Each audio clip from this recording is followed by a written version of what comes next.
La la la la la la la. Hello everyone, this is Dr. Milad Shadru, otherwise known as the Singing Dentist.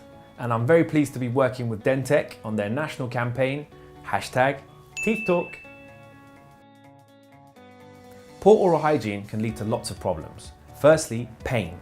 And if you were to lose your teeth as a result of poor oral hygiene, that can have many issues. Firstly, you're going to find it more difficult to eat, to smile, and to socialize. So it's very important that we all adopt good oral hygiene habits. We all know that it's very important to brush our teeth for 2 minutes, twice a day. But not everyone cleans in between their teeth. And so you're missing out about 40% of the tooth surface. So it's very important to also include flossing or cleaning in between your teeth with interdental brushes as part of your daily routine. Poor oral hygiene can lead to gum disease. And we know it's not just all about the mouth, because gum disease has also been linked with other systemic conditions such as heart disease. So really, it's very important to make sure you keep your mouth clean. Many of us, at some point or other, will be self-conscious about bad breath. It's something that can affect everybody. And one of the main reasons for it is your tongue.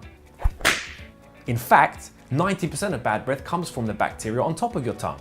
So the recommendation is make sure you scrub your tongue.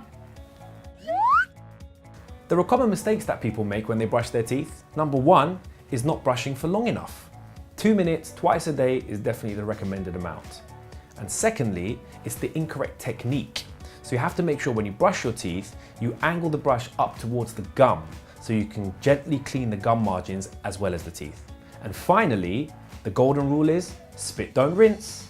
That's very important because if you rinse your mouth after you brush, you'll actually wash off the fluoride from the toothpaste. And the idea is you leave that on your teeth so it continues to protect them. Unfortunately, sometimes accidents do happen, especially when you're on holiday. So you can get dental first aid kits that can help to tide you over until you can get back and see your dentist. Whatever you do, don't use super glue.